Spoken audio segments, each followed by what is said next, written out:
Welcome to Fluent Daily, the English listening channel for advanced learners at B2 and C1 level.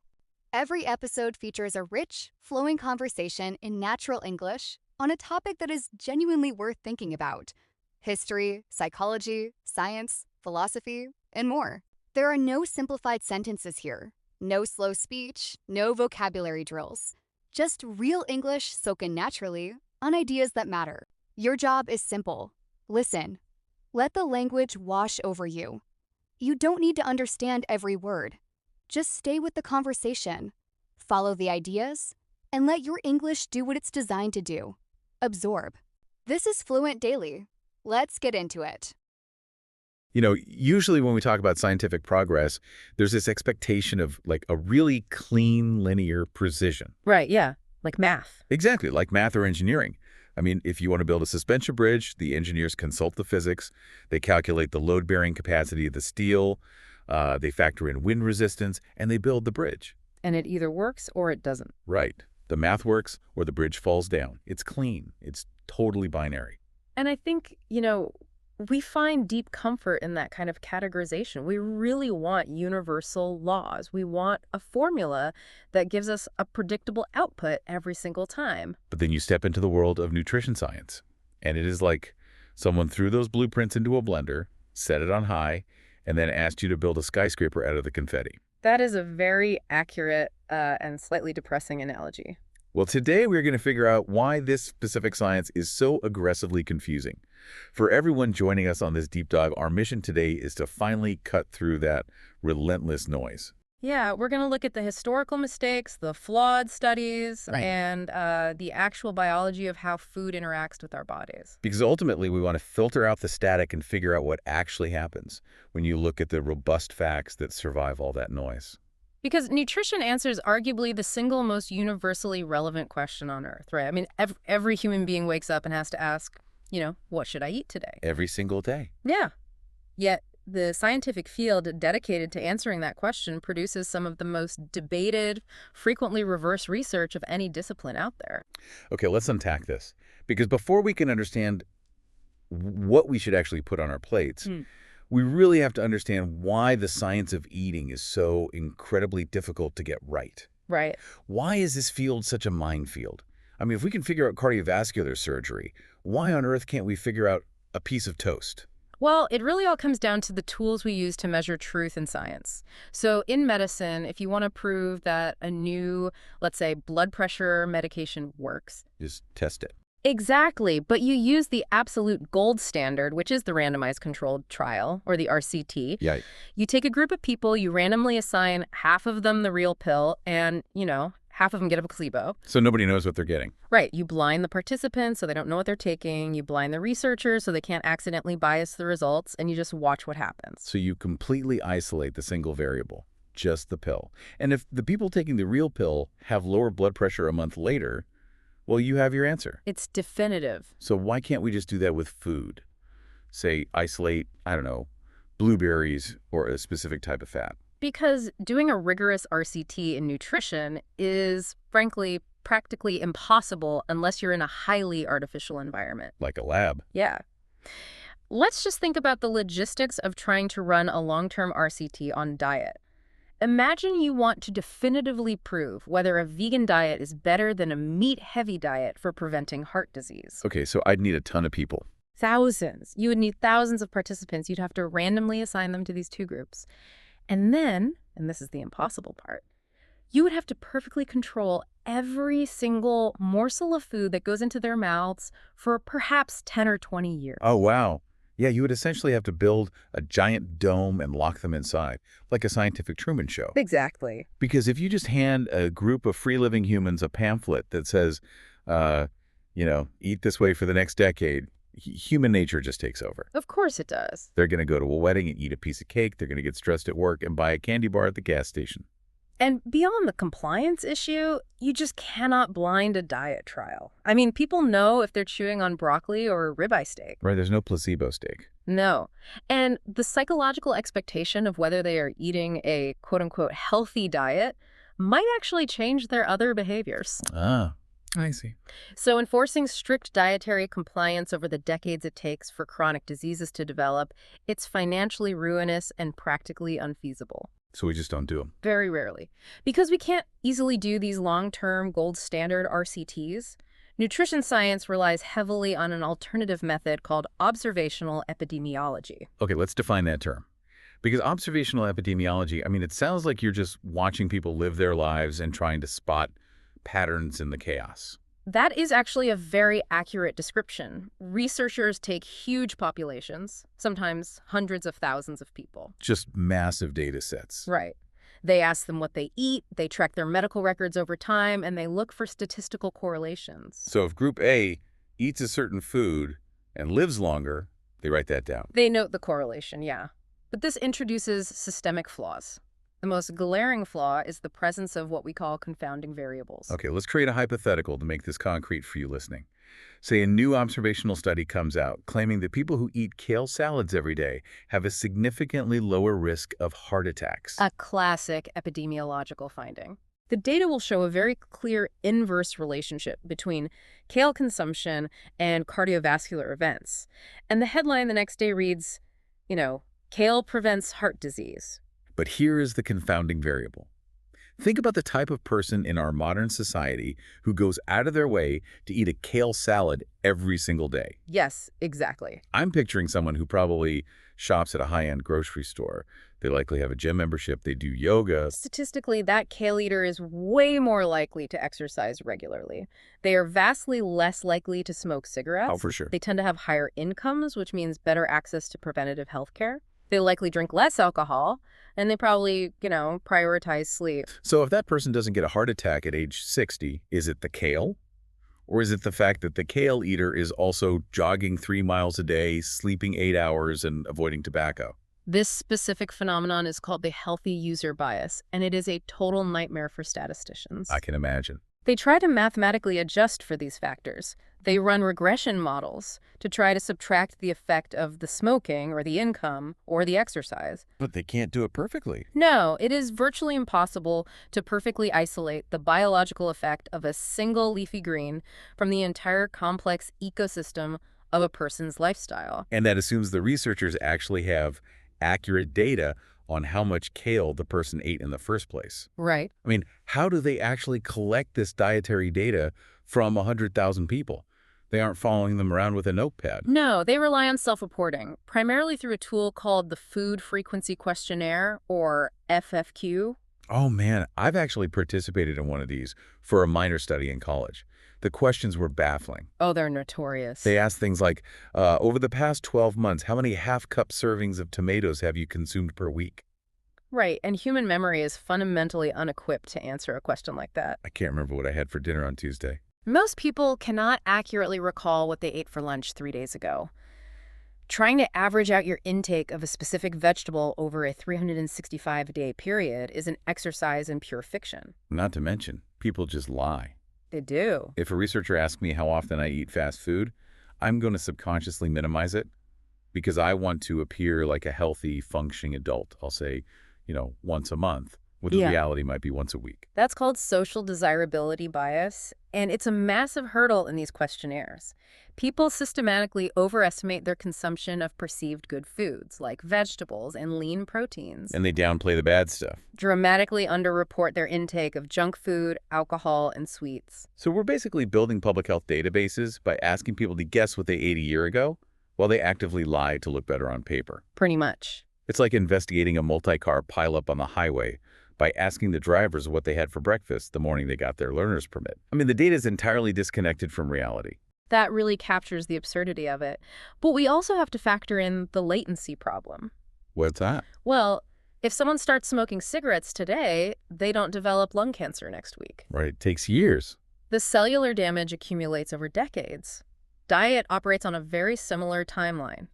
Conditions like atherosclerosis, the hardening of the arteries, or type 2 diabetes, they take decades to manifest symptomatically. So tracking human behavior flawlessly for 30 years is an astronomical challenge. Exactly. We also have to talk about the elephant in the room when it comes to nutrition data. Yeah. Our sources are very clear on this, the financial conflicts of interest. Yes. The food industry is heavily involved in funding this research, aren't they? There is a really substantial documented body of literature analyzing the outcomes of industry-funded nutrition research. And when a food manufacturer funds a study, the findings skew systematically in a direction favorable to the sponsor's product. So they're buying the results. Well, it isn't necessarily because researchers are falsifying data in a dark room. It actually happens through the design of the study itself. Give me an example of how you can design a study to guarantee a specific outcome without technically faking the numbers. Okay, suppose a soda company wants to fund a study on hydration. They might design a trial comparing the hydration levels of people drinking their sugary soda versus people drinking nothing at all, or maybe a mildly dehydrating liquid. Oh, I see. Naturally, the soda hydrates them better than nothing. So the resulting paper emphasizes the hydration benefits of the beverage, completely sidestepping the metabolic consequences of the 40 grams of liquid sugar it contains. They ask a very narrow question to get a very specific, highly marketable answer. Exactly. Wow. So if the gold standard, the randomized controlled trials, are practically impossible to do long-term, and observational epidemiology is riddled with bad memories, healthy user bias, and industry meddling, are we just flying completely blind? It feels that way sometimes. I mean, is every piece of diet advice just an educated guess? Well, it requires a rigorous filter. We aren't flying entirely blind, but we have to look for the overlapping consensus. Overlap. Right. When you strip away the single sensationalized studies and you look at the broad patterns that emerge across epidemiology, short-term clinical trials, and mechanistic biology, a very clear picture does actually emerge. Okay. The journalist Michael Pollan famously distilled this entire complex consensus into just 7 words, which are: eat food, not too much, mostly plants. Eat food, not too much, mostly plants. I mean, it sounds beautiful, but it also sounds a bit unscientific. It lacks the precision people want. That is the friction point. People do not want broad philosophies. They want precise, actionable rules. You want an app to tell them what to do. Yeah, they want government regulatory bodies to tell them exactly how many milligrams of cholesterol to eat per day. But when regulatory bodies try to create hyper-specific rules based on this flawed observational data we just talked about, it can lead to catastrophic societal mistakes. Which brings us to the mid-20th century. This is one of the most fascinating eras in scientific history because we're looking at a moment where the medical community institutionalized a hypothesis before it was rigorously proven, and it completely altered the global food landscape. We really need to examine the birth of the fat hypothesis. Let's set the stage. It's the 1950s. America is post-war, prospering, but there's this new, terrifying epidemic sweeping the nation. Heart disease. It was a huge crisis. It seemed to come out of nowhere, right? Yeah. Just striking down middle-aged men in their prime. In 1955, President Dwight Eisenhower suffers a massive heart attack while in office. The country is in an absolute panic, and there's a desperate search for a culprit. The scientific community was under immense pressure to provide an answer, and a physiologist from the University of Minnesota named Ansel Keys stepped into that void. Keys proposed a very elegant mechanical theory. He argued that consuming dietary fat, specifically saturated fat found in meat, butter, and cheese, raises cholesterol levels in the blood. That elevated blood cholesterol then deposits in the arteries, forming plaques, which directly cause cardiovascular disease. From a layman's perspective, I mean, it makes total intuitive sense. You eat grease, the grease enters your bloodstream, and it clogs your biological pipes, just like bacon grease clogs the kitchen sink. It's a very compelling visual. It's a narrative that is very easy to sell to the public. The intuitive appeal was undeniable, but scientific truth is rarely that mechanically simple. To prove his hypothesis, Keys conducted what became known as the 7 countries study. He gathered dietary data and heart disease rates from populations in 7 different nations. When he plotted the data on a graph, saturated fat intake on one axis and heart disease mortality on the other, it formed a beautifully straight, upward trending line. So a perfect correlation. Yes. The more saturated fat a country consumed, the higher their rate of heart attacks. That sounds like a slam dunk for his theory. It looked like one. But modern historical analysis of his methodology reveals severe flaws. The most critical issue was cherry picking. What did he do? Keys actually had access to data from 22 different countries at the time. But he only included the 7 countries that perfectly aligned with his predetermined hypothesis. Wait, hold on. He just discarded the data from the countries that ruined his perfect graph. He selectively omitted them, yeah. The most famous example of this omission is known as the French paradox. The French paradox. Right. The population of France consumed incredibly high amounts of saturated fat-heavy cream, butter, rich cheeses, fatty meats, yet their rates of cardiovascular mortality were remarkably low. Whoa. If Keyes had plotted France on his graph, the perfect straight line would have completely collapsed. In fact, if you look at the complete data set of all 22 countries, the correlation between saturated fat and heart disease becomes incredibly weak and statistically noisy. So he essentially drew the bullseye around the arrow after he shot it. That's a good way to put it. Yet, this flawed observational study became the foundational text for modern public health. How did a cherry-picked study turn into federal law? Through relentless advocacy and, honestly, the desperate need for a public health action plan. Keyes was a forceful personality, and his ideas eventually dominated the American Heart Association. You just pushed it through. But the real turning point occurred in the political arena in 1977.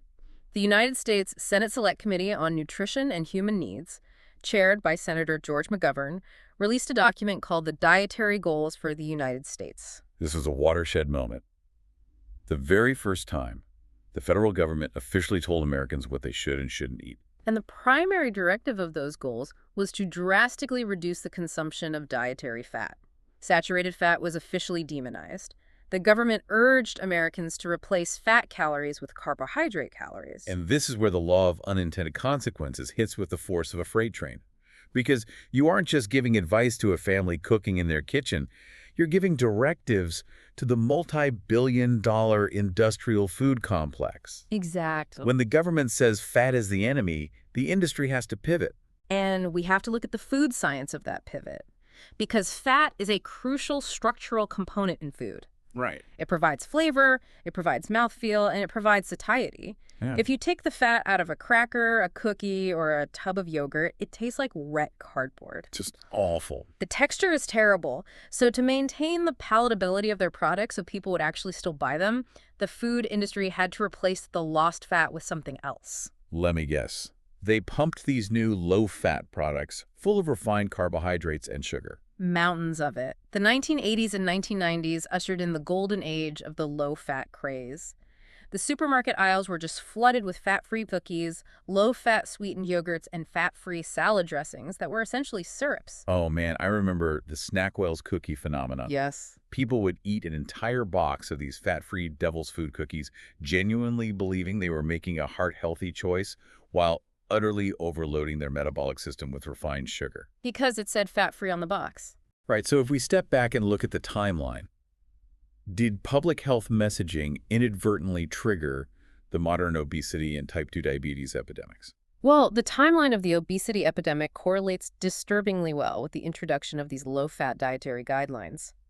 If we connect this to the bigger picture, it demonstrates the profound danger of making massive, sweeping public health changes based on weak observational epidemiology. Yeah, we just swap one thing for another. By driving the population away from naturally occurring fats and toward highly processed, refined carbohydrates, the guidelines contributed to the exact metabolic health crises they were ostensibly designed to prevent. We essentially swapped out a suspected villain for a known assassin, all with the government's stamp of approval. Unfortunately. Yes. And that leads us directly to the next era of nutrition science. Yeah. Because once the dust settled on the low-fat disaster, researchers finally had to look closely at the biological impact of what replaced the fat, sugars and refined carbs. And unlike the shaky, cherry-picked epidemiology of the fat hypothesis, the evidence regarding the metabolic damage of refined sugar is remarkably robust. It's actually grounded in science. Yes, it is grounded in clear biological mechanisms. Let's focus on sugar, because I think a lot of people just hear the word sugar and assume all carbohydrates act exactly the same in the body. You know, whether it's a potato or a soda, they think it all just turns into energy. Right. But our sources highlight the work of researchers like Dr. Robert Lustig, who points out that different sugars are metabolized in entirely different ways. The distinction is critical here. Let's look at glucose versus fructose. Okay. Glucose is the basic building block of most complex carbohydrates. When you eat a bowl of plain oatmeal, your digestive system breaks those starches down into glucose, Once that glucose enters your bloodstream, virtually every single cell in your body can use it for energy. So it goes everywhere. Right. Your brain uses it, your muscles use it to move, your organs use it to function. It is dispersed widely throughout the entire systemic circulation. So glucose is like traffic on a massive multi-lane highway. With cars taking thousands of different exits to reach different destinations, it spreads the load. Yes, perfect analogy. What happens with fructose? Fructose, which makes up about half of table sugar and the majority of high fructose corn syrup, is metabolized entirely differently. When you consume fructose, it completely bypasses that systemic dispersion. It doesn't go to the muscles or the brain. No, it heads straight for the liver. The liver is the only organ capable of metabolizing fructose in significant quantities. Using the highway analogy, it's as if every single car on the interstate is suddenly forced to get off at one specific single-lane exit. The traffic jam of a lifetime. The infrastructure just gets overwhelmed. That is exactly what happens on a cellular level. When you drink a massive soda loaded with high fructose corn syrup, you deliver a concentrated, targeted payload of energy directly to the liver. And the liver can't handle it. The liver's processing capacity is quickly overwhelmed. When it cannot process the fructose into usable energy fast enough, it resorts to a biochemical pathway called de novo lipogenesis. Okay, let's translate that into plain English for you at home. De novo means new, and lipogenesis means making fat. So the liver is literally creating new fat cells out of the sugar. Precisely. The liver packages this newly synthesized fat into triglycerides. Some of it gets exported into the bloodstream, raising your blood lipid levels, but a significant portion of it stays trapped in the liver itself. Wow. Over time, this leads to hepatic fat accumulation. So if someone is drinking a lot of soda, they're essentially marbling their own liver like a piece of Wagyu beef. That is a very visceral but highly accurate way to visualize it. This is known as non-alcoholic fatty liver disease. Jeez. And when the liver becomes packed with fat, it becomes insulin resistant. The liver stops responding to the hormone insulin, which normally tells it to stop producing sugar. Oh, so the whole system breaks down. It causes a complete cascade of metabolic dysfunction. Your pancreas has to pump out more and more insulin to try and force the liver to listen. This systemic hyperinsulinemia is the core driver of metabolic syndrome and type 2 diabetes. Now, this is a completely different level of evidence than Ansel Keys drawing a line on a graph. We aren't just observing that people who drink soda get sick. We can map the exact biochemical pathway. We know how fructose breaks the machine. Yes. It provides the vital biological plausibility that the fat hypothesis always lacked. Lussig's work demonstrates that this liver marbling happens at fructose intake levels entirely consistent with the modern Western diet. But this realization about sugar and insulin birthed a fascinating and highly controversial new theory regarding obesity itself, championed by researchers like Gary Taubes. Yeah, Gary Taubes. Taubes is a really compelling figure. He's a science journalist who looked at the history of the fat guidelines and basically said, we got it entirely backwards. He champions what's known as the carbohydrate insulin model of obesity. So, to understand Taubes' model, we really have to understand the orthodox view he is challenging. Okay, what's the orthodox view? The traditional mainstream view of obesity is based on energy balance, the calories in, calories out model. Right, eat less, move more. Exactly. It posits that obesity is simply a thermodynamics problem. If you consume more calories of energy than you expend through movement and basal metabolism, your body stores the excess as fat. It doesn't matter if those calories come from butter, sugar, or celery. A calorie is a calorie. But Taubes argues that's completely wrong, or at least fundamentally misleading. What is his alternative? Taubes argues that obesity is not a disorder of energy balance, but a hormonal disorder. And the primary hormone driving it is insulin. Because of the carbs. Right. When you consume refined carbohydrates and sugars, your blood glucose spikes, and your pancreas releases a surge of insulin to bring that glucose down. And insulin's main job, aside from clearing sugar out of the blood, is storage. It is the hormone that tells your fat cells to open their doors and pull in energy. Exactly. Insulin inhibits the breakdown of stored fat and promotes the storage of new fat. In the carbohydrate insulin model, as long as your insulin levels are elevated by a diet high in refined carbs, your fat cells are locked in storage mode. So under this theory, the arrow of causality is reversed. You aren't getting fat because you are overeating. You are overeating because your fat tissue is greedily pulling all the energy out of your bloodstream, leaving the rest of your body starving. That is the core premise. The fat cells trap the energy, Your blood sugar drops, your brain senses a lack of available fuel, and it triggers intense hunger. So you eat more. Right. This model implies that if you simply remove refined carbohydrates from the diet, insulin levels plummet, the fat cells release their stored energy, and you effortlessly lose weight, even if you don't intentionally restrict calories. I mean, this theory is the engine behind the massive explosion of low-carb, keto, and carnivore diets. It's hugely popular. And to be fair, when people go on these diets, they often see rapid, incredible results. They lose weight, their triglycerides drop, their blood pressure normalizes.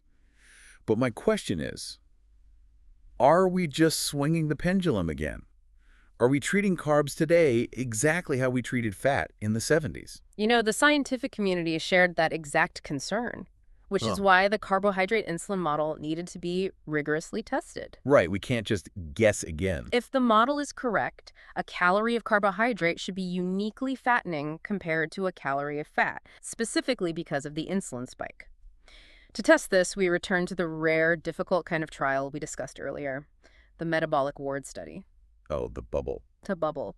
And the most famous of these was conducted by Kevin Hall, a senior researcher at the National Institutes of Health. How did Hull actually test this? Because you can't just send people home with a low-carb diet and trust them to measure their own insulin. Hall brought healthy volunteers into a live-in clinical research center. Their environment was completely controlled. Well, they just lived there. Yep. Every meal was prepared by researchers. Every single gram of food was weighed. Their energy expenditure was meticulously tracked. That sounds intense. Very. He subjected them to 2 different dietary phases. One phase was a strict low-carbohydrate ketogenic diet. The other phase was a low-fat, high-carbohydrate baseline diet. But the critical factor here is that he equalized the calories, right? Yes. This is where the experiment directly tests Taub's theory. Hall perfectly matched the total calories and the total protein between the 2 diets. The only difference was the ratio of fat to carbohydrates. Got it. The carbohydrate insulin model predicts that the low-carb diet, because it severely lowers insulin, should unlock the fat cells and result in significantly greater fat loss, even with the calories matched. So the participants are locked in the ward. The calories are identical. The insulin levels on the low-carb diet drop, just as predicted. What happened to their body fat? The results were a massive blow to the strict carbohydrate insulin model. Hull found absolutely no metabolic advantage for the low-carbohydrate diet. The participants did not burn more body fat when their insulin was lowered. Wait, really? In fact, in some of his trials, the low-fat, high-carb group actually lost slightly more body fat, though the difference was minimal. Wait, so the idea that insulin is a magical key that uniquely controls obesity, regardless of how many calories you eat, the data just doesn't support it when you lock people in a room and track every bite. When calories and protein are strictly equated, the hormonal differences caused by manipulating fats and carbs do not lead to meaningful differences in fat loss. The laws of thermodynamics hold up. But this leaves us in a really confusing spot. It does. We know the low-fat craze was a disaster. We know refined sugar marbles the liver. But we also know that entirely demonizing carbohydrates and worshiping fat doesn't hold up in a metabolic ward. If hyperfixating on isolated macronutrients fails us every time we try it, how are we supposed to look at food? The scientific consensus has realized that isolating single nutrients is a fool's errand. We have to shift our perspective from the micro to the macro. Okay, what does that mean? We must evaluate overall dietary patterns. We need to stop looking at a plate of food and asking, how many grams of carbohydrates are in this, and start asking, what is the complex matrix of this entire meal? So it's like listening to a symphony rather than just isolating the sound of the flutes. The magic is in how it all plays together. That is a perfect framework. And when nutritional science evaluates whole dietary patterns rather than isolated macros, one specific pattern consistently rises above the rest in the literature. And what's that? It is the undisputed champion of evidence-based nutrition, the Mediterranean dietary pattern. Let's clearly define what we mean by the Mediterranean pattern, because a lot of people hear that and imagine a tourist vacation in Rome, eating a mountain of white pasta and a wheel of cheese. What does this diet actually look like biologically? It is fundamentally an agrarian, plant-heavy matrix. It is characterized by a high intake of diverse vegetables, fruits, legumes like lentils and chickpeas, whole grains, nuts, and seeds. Sounds pretty fresh. It is. The primary source of added fat is extra virgin olive oil, not butter or seed oils. It includes a moderate intake of fish and poultry, and perhaps a moderate amount of red wine with meals. And what does it exclude? Crucially, it involves a very low intake of red meat, processed meats, and refined sugars. It sounds incredibly balanced. But we just spent the first half of this deep dive tearing apart the weak observational epidemiology that usually backs up these diet claims. Is the evidence for the Mediterranean diet just more weak epidemiology? No, actually. The Mediterranean diet is backed by one of the most ambitious randomized controlled trials ever conducted in the history of nutrition. It is known as the pre-DIMID trial. Let's dig into pre-DIMID, because this study made massive waves when it was published. How did they pull off a massive RCT for a whole dietary pattern? The researchers in Spain recruited nearly 7,500 participants. That is huge. Crucially, these were individuals who did not currently have cardiovascular disease, but were at high risk for it. Perhaps they had type 2 diabetes, or they were smokers, or had high blood pressure. Okay, high-risk patients. Right. The researchers randomly assigned these participants into 3 distinct groups. What were the interventions? Group 1 was assigned to follow the Mediterranean diet, and the researchers provided them with a liter of free extra virgin olive oil every single week to ensure compliance. A free liter of olive oil. That's one way to keep people in a study. It definitely helps. Group 2 was also assigned the Mediterranean diet, but they were given free daily rations of mixed nuts, walnuts, almonds, and hazelnuts. And the third group? Group 3 was the control group. They were advised to follow a standard low-fat diet, and this is a vital point. The control group wasn't told to eat junk food. They were told to follow the standard medical advice of the time-reduced total fat, reduce vegetable oils, reduce nuts, and eat lean meats and low-fat dairy. So they set up a race between the Mediterranean matrix and the standard low-fat medical advice. And they tracked these high-risk patients for years. What happened? The results were so definitive that the trial's safety monitoring board actually intervened and stopped the study early. Wait, they stopped it early. Why? Because the benefits experienced by the 2 Mediterranean diet groups were so overwhelming, the ethics committee deemed it medically unethical to keep the control group on the low-fat diet. That is incredible. What kind of numbers were they seeing? Both of the Mediterranean groups saw approximately a 30% reduction in the incidence of major cardiovascular events, specifically heart attacks, strokes, and death from cardiovascular causes, compared to the low-fat control group. A 30% reduction in heart attacks and strokes just from changing the dietary pattern. I mean, you usually only see that kind of risk reduction when a patient goes on a powerful pharmaceutical intervention like a statin drug. To get that from olive oil, lentils, and nuts is phenomenal. But knowing the messy nature of nutrition science, I have to ask about the controversy. Pre-DIMID wasn't a perfectly clean victory lap, was it? There was a major scandal with the data. There was, and it serves as a brilliant lesson in the self-correcting nature of rigorous science. Several years after the paper was published in the prestigious New England Journal of Medicine, an independent researcher noticed statistical anomalies in the baseline data. Like what? It turned out there were violations of the randomization protocol at a few of the clinic sites. What kind of violations? Well, the golden rule of an RCT is that every single individual must be randomly assigned to a group by a computer to ensure the groups are perfectly balanced. Right. But in some instances, a clinic worker thought it was too complicated to have a husband on the olive oil diet and his wife on the low-fat diet, so they just assigned the whole household to the same group. Oh, no. Yeah. In another instance, an entire small village was assigned to the same group for logistical convenience. Which completely shatters the statistical integrity of the randomization. If a whole village shares the same water supply or the same local stress levels, you've introduced a massive confounding variable. Exactly. When this was discovered, it caused an absolute uproar. The authors were forced to formally retract the paper from the journal. For critics of the Mediterranean diet, this was a moment of vindication. They claimed the whole study was invalid. But the story didn't end with a retraction. What did the researchers do? The researchers went back to the raw data. They identified every single participant whose randomization was even slightly questionable, and they threw their data out entirely. Wow. They sacrificed over 1,000 participants from the analysis.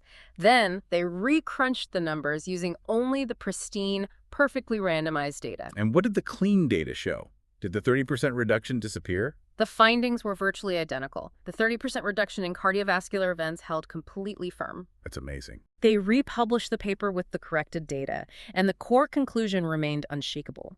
Furthermore, a subsequent massively funded trial called pre-DIMID Plus has since corroborated the direction of those exact same findings. the effect is profoundly real. So the symphony works. The pattern is protective. But this raises a practical question. The Mediterranean pattern is deeply intertwined with the Mediterranean lifestyle. It is, yes. The climate, the sunshine, the relaxed pacing of meals, the fresh local soil. If it's culturally embedded in the Mediterranean, can someone in a totally different climate actually replicate the benefits?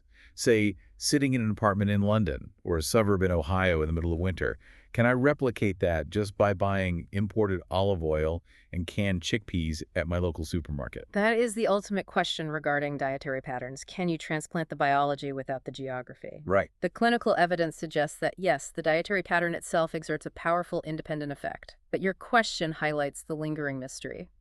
We still don't perfectly understand how the symphony works. We don't know the exact mechanism. We don't fully understand the isolated mechanisms. Is the magic primarily in the phenolic compounds of the extra virgin olive oil? Is it the marine omega-3 fatty acids from the fish? Is it the specific type of soluble fiber found in the lentils? It's frustrating for the reductionist mindset. We want to know which specific instrument is playing the melody. But maybe we don't need to perfectly understand the engine to know that the car drives beautifully. That is a fair, pragmatic approach. However, there is one emerging frontier of science that is finally starting to decode exactly why these plant-heavy patterns are so incredibly effective. And it fundamentally changes how we view human digestion. We really have to talk about the gut microbiome. We have touched on the microbiome before, but it is impossible to overstate how completely it rewrites the rules of nutrition.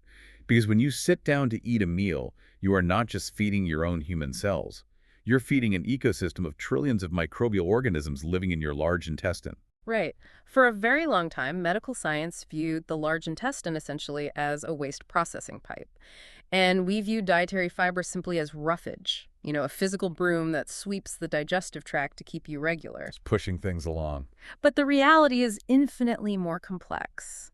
Let's walk through the mechanics of what happens when you eat a high-fiber food, like a bowl of black beans. Okay, so human beings actually lack the digestive enzymes necessary to break down most complex plant fibers. When you eat those black beans, the fiber passes through your highly acidic stomach completely unharmed. It just survives. It travels through the winding path of your small intestine, remaining intact. But when it finally arrives in the colon, the lower intestine, it encounters the microbiome. And the microbes have the tools we lack. Exactly. The bacteria in your gut possess thousands of different enzymes capable of breaking down these complex plant fibers. To the microbes, that intact fiber is an absolute feast. They consume it and ferment it.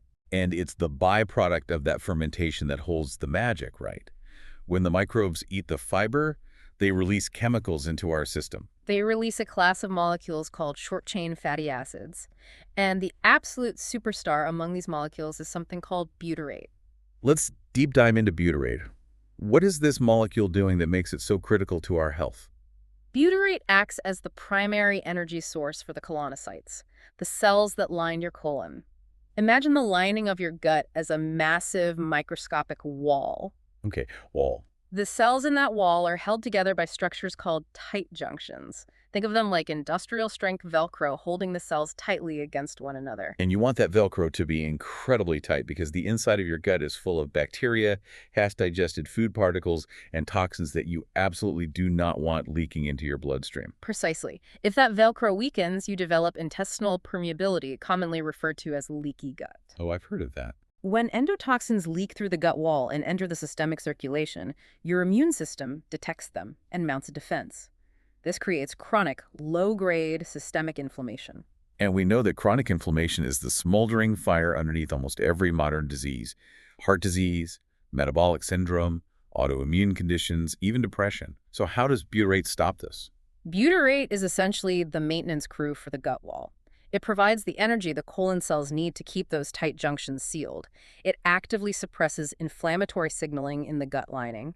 By keeping the wall intact, butyrate prevents the endotoxins from leaking, which shuts off the systemic inflammation at the source. That is an incredible mechanism. It perfectly explains why the Mediterranean diet works. It is essentially a massive delivery system of diverse plant fibers specifically designed to fuel butyrate production in the lower gut. It is the biological mechanism that connects a bowl of lentils to a reduced risk of a heart attack. And speaking of diverse plant fibers, our sources highlighted a fascinating, deeply practical data point from a massive research initiative called the American Gut Project. The American Gut Project, yeah, that was a huge citizen science endeavor. They sequenced the microbiomes of over 10,000 people to map out what a healthy gut actually looks like. And they wanted to find out what specific lifestyle or dietary behavior was the strongest predictor of a healthy, highly diverse microbiome. And diversity is the key metric here. A diverse microbiome containing many different species of bacteria is vastly more resilient and capable of producing a wider array of beneficial compounds than a microbiome dominated by just a few species. So what was the winning behavior? Was it taking expensive probiotic supplements?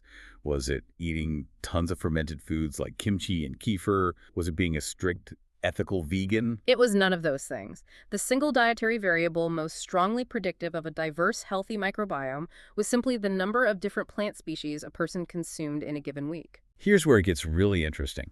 They identified a specific threshold for optimal gut diversity. What is the number? 30. Consuming approximately 30 different plant species per week. 30 different plants a week. Think about the standard American diet. Most people probably cycle through the exact same 3 plants.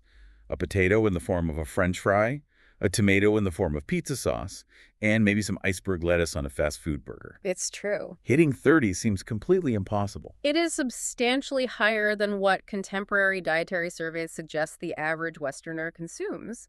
I mean, we are creatures of habit. We buy the exact same groceries every Sunday. But the number 30 becomes much less intimidating when you redefine what counts as a plant in this context. Right. We aren't just talking about eating 30 different types of leafy greens. Not at all. It includes every single botanical category. Nuts, seeds, legumes, whole grains, herbs, and spices all count. So if I make a bowl of oatmeal in the morning, and I throw in almonds, walnuts, chia seeds, and pumpkin seeds, I haven't just eaten breakfast. I've logged 5 different plant species before 9 a.m. Exactly. If you make a stir fry for dinner and include broccoli, bell peppers, onions, garlic, ginger, and top it with sesame seeds, you just added 6 more. Even your morning coffee counts as a plant extraction. Wow. That makes it incredibly achievable. But it drives home a massive shift in how we need to think about nutrition. Diversity matters just as much as quantity. Why do we need so many different types of plants? Why can't I just eat 5 pounds of spinach a week and call it a day? Because different species of microbes require different specific structures of dietary fiber.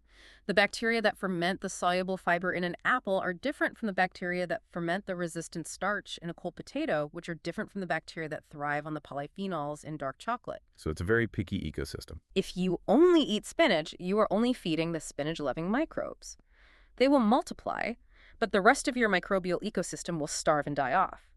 You need a diverse dietary matrix to maintain a diverse ecosystem. Okay, so if the ultimate health unlock is a diverse matrix of whole plants that selectively feed our gut microbes to seal our gut lining, we have to look at the dark side of the modern food environment. What happens when you eat the exact opposite of that diverse matrix? Well, when you look at the opposite of the whole food matrix, you arrive at a category of food that likely explains the majority of our modern metabolic crises. We are talking about ultra-processed foods, or UPFs. The term processed food gets thrown around a lot in wellness circles, often as a vague insult. But our sources detail a very precise scientific system for defining this, developed by Carlos Montero and his research team at the University of São Paulo. It is called the NOVA classification system. The profound genius of the NOVA system is that it completely ignores the traditional nutritional spreadsheet. It doesn't look at carbohydrates, protein, or fat. Instead, it categorizes food strictly by the degree, purpose, and nature of the industrial processing it has undergone. Let's walk through the categories so we have a clear map. What is NOVA Category 1? Category 1 consists of unprocessed or minimally processed foods. These are foods in their natural state or altered just enough for preservation. An apple, a bag of dry lentils, a piece of raw chicken, frozen broccoli. Nothing controversial there. What about Category 2? Category 2 is processed culinary ingredients. These are substances extracted from Category 1 foods meant to be used in cooking. Olive oil, butter, salt, sugar, vinegar. You don't sit down and eat a bowl of Category 2 foods. You use them to prepare Category 1 foods. Makes sense. So Category 3 is where we start combining things. Processed foods. Yes. Category 3 involves taking a Category 1 food, adding a Category 2 ingredient like salt or oil, and preserving it. A can of beans with salt, freshly baked artisanal bread, canned tuna in oil, fermented cheeses. These are foods that have been processed for millennia. So far, this sounds like a normal human diet. But then We cross a threshold into Category 4, Mhm. ultra-processed foods. What makes something a UPF? Category 4 foods are not really foods in the traditional biological sense. They are industrial formulations. They are assembled from cheap commodity ingredients that have been chemically fractured.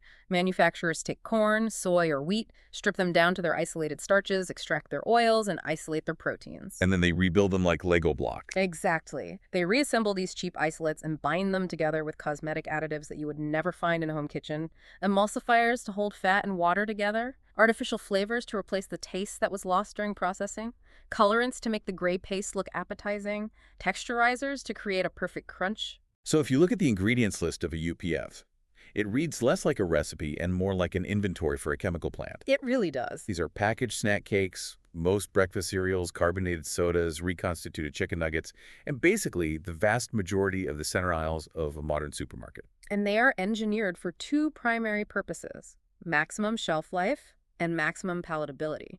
They're designed to be overconsumed. And the epidemiological data linking high UPF consumption to obesity, type 2 diabetes, cancer, and depression is remarkably consistent globally. But as we've learned today, epidemiology is just observation. Maybe the people eating diets high in UPFs are also the people who are highly stressed, working 2 jobs, and getting poor sleep. Is there an RCT, a gold standard clinical trial that proves ultra-processed foods are uniquely harmful, independent of their macros? Yes, there is. And we return to the brilliant work of Kevin Hall at the NIH. Hall recognized that the epidemiology wasn't enough, so he designed arguably the most important nutrition trial of the last decade. How did he test it? Did he lock people in the metabolic ward again? He did. He brought 20 healthy adult volunteers into his metabolic ward for a full month.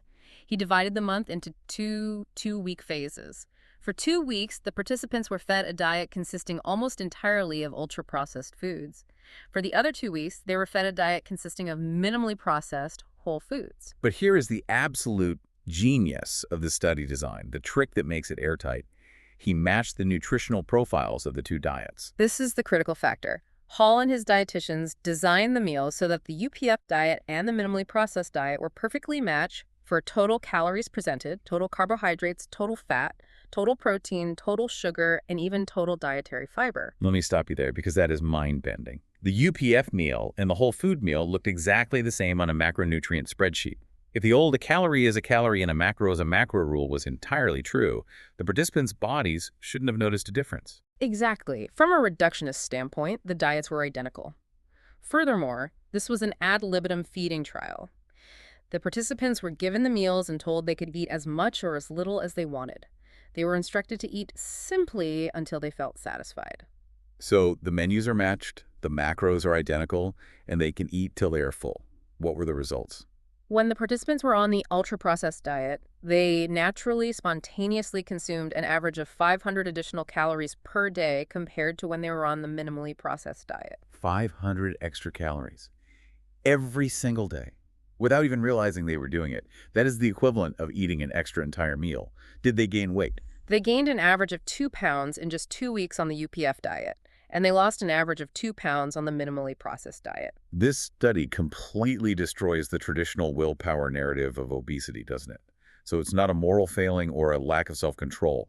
The food is literally engineered to hijack our satiety signals, regardless of its carb or fat content. That is the inescapable conclusion. UPFs promote overconsumption through their physical processing characteristics, completely independent of their nutrient profile. How exactly does it hijack the brain? What is the mechanism? We don't have all the answers yet, but several mechanisms are highly likely. First is energy density and eating rate. UPFs are typically much softer than whole foods. The industrial processing pre-digests the food for you. A highly processed chicken nugget requires far less chewing than a whole chicken breast. That's true. You just kind of swallow it. Because you can eat it faster, you ingest a massive amount of calories before your gut hormones have the time to send the "I'm full" signal to your brain. It outruns your biology. Exactly. Second is the hyperpalatability.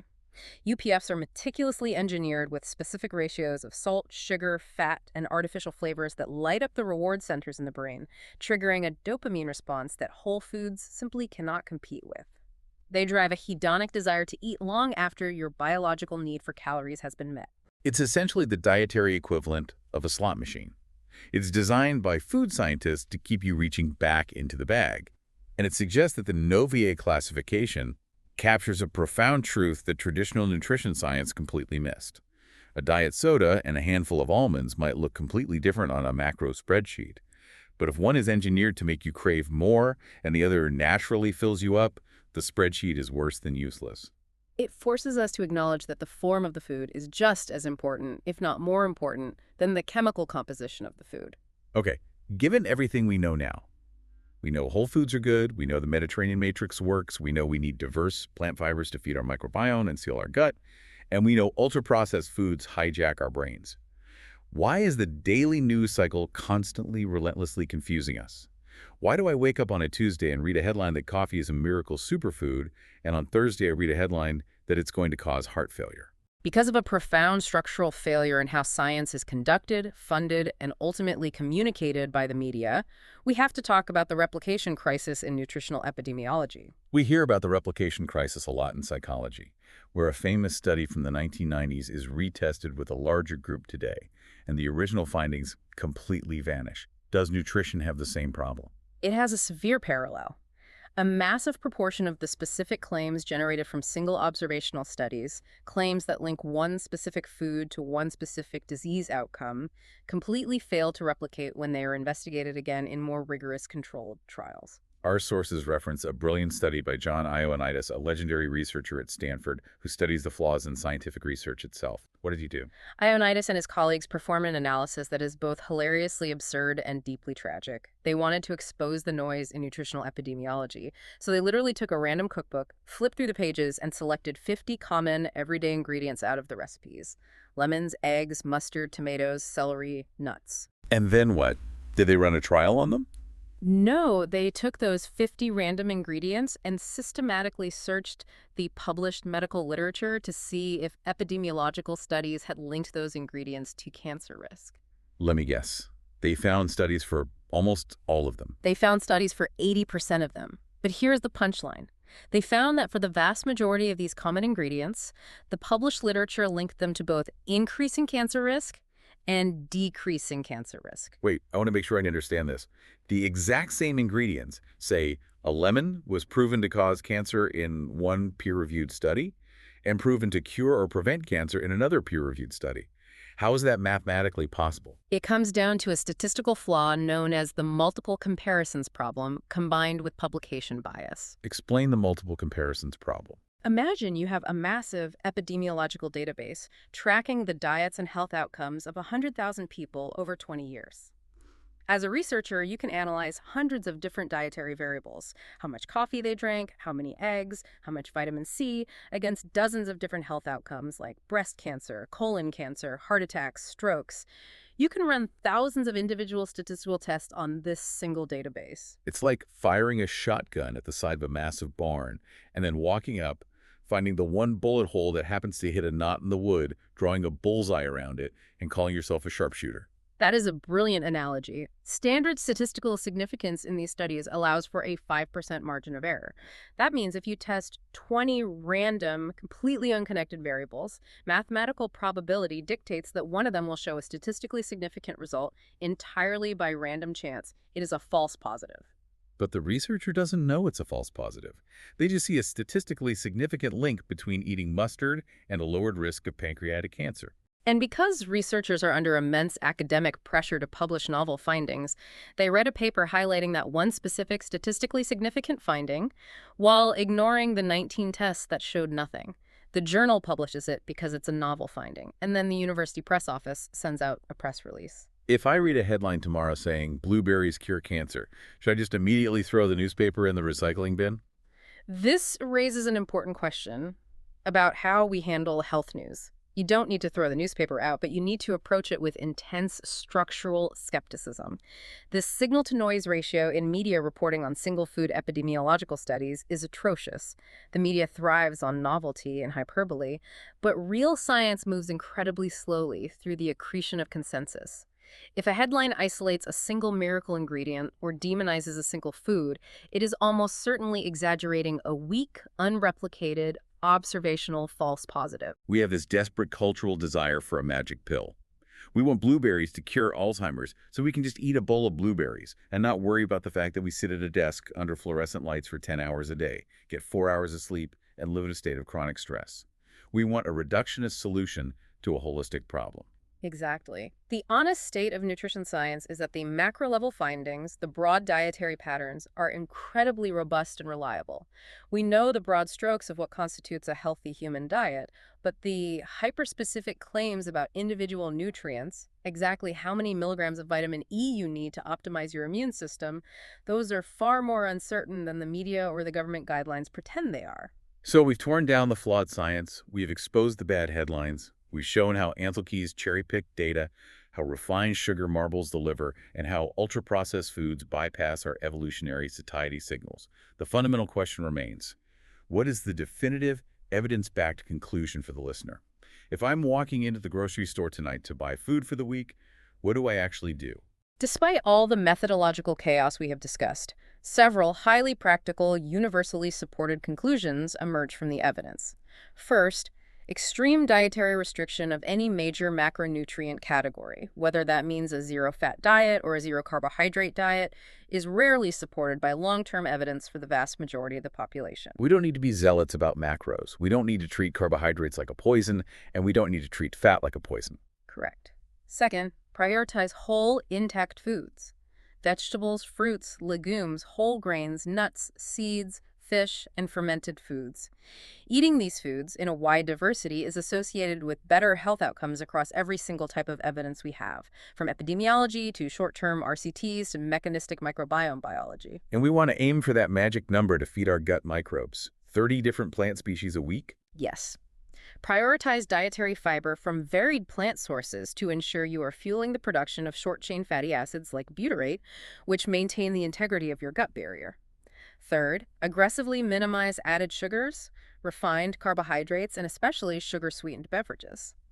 The mechanistic evidence regarding how liquid fructose overwhelms the liver and drives insulin resistance is unusually consistent and damning. Don't drink your calories. What about protein and fats? Maintain adequate protein intake, particularly from varied sources, and ensure you are getting sufficient omega-3 fatty acids, whether from marine sources like fish or plant sources like flax and walnuts. And the final rule, which might be the most paradigm-shifting one given what we learned from Kevin Hall's trial, limit Novia Category 4 ultra-processed foods entirely, regardless of their macros. That is exactly right. You are minimizing the industrial formulations designed to bypass your satiety mechanisms. If you are looking at a protein bar in your pantry right now, and it boasts that it has 20 grams of protein and only 2 grams of sugar, but the ingredient list is 30 items long and contains modified food starches, protein isolates, and artificial emulsifiers, it is a Category 4 UPF. It is not a whole food.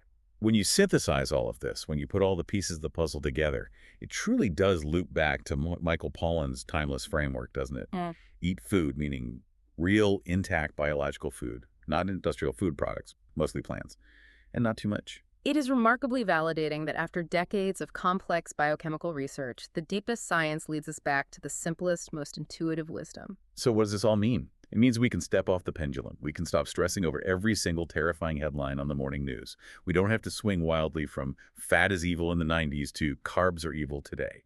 The truth is so much more holistic and honestly a lot more delicious. We get to eat a massive variety of real flavorful foods. It is deeply liberating. When you stop looking for a rigid mathematical formula for every meal, you can focus on the quality, the matrix, and the origin of the food itself. As we wrap up this deep dive, I want to leave the listener with something to chew on. Yeah. You have brought incredible context and clarity today. What is a final thought, a new paradigm that builds on everything we've uncovered? I want you to reconsider the fundamental nature of what food actually is. For a century, because of how reductionist nutrition science developed, we have viewed food purely as a delivery system for isolated chemicals. We look at an orange and we just see a vessel for vitamin C.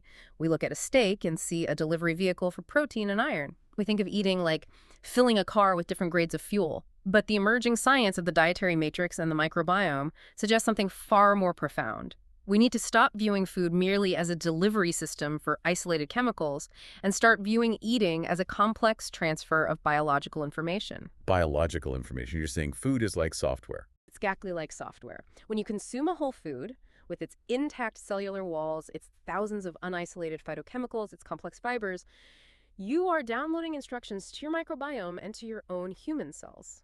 That biological code dictates how your DNA is expressed, how your immune system responds to threats, and how your hormones cycle. A highly processed, pulverized isolate, even if it has the exact same macros on a spreadsheet, is stripped of that complex code. It fundamentally cannot replicate the instructions that a whole food provides.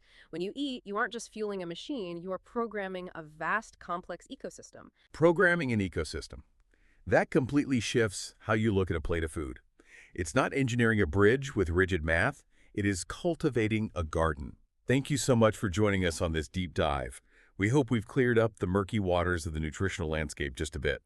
So the next time you are walking down the center aisle of a grocery store, surrounded by thousands of brightly colored boxes of engineered products, remember, you have the power to step out of the noise, skip the process code, and feed your ecosystem what it actually needs to thrive.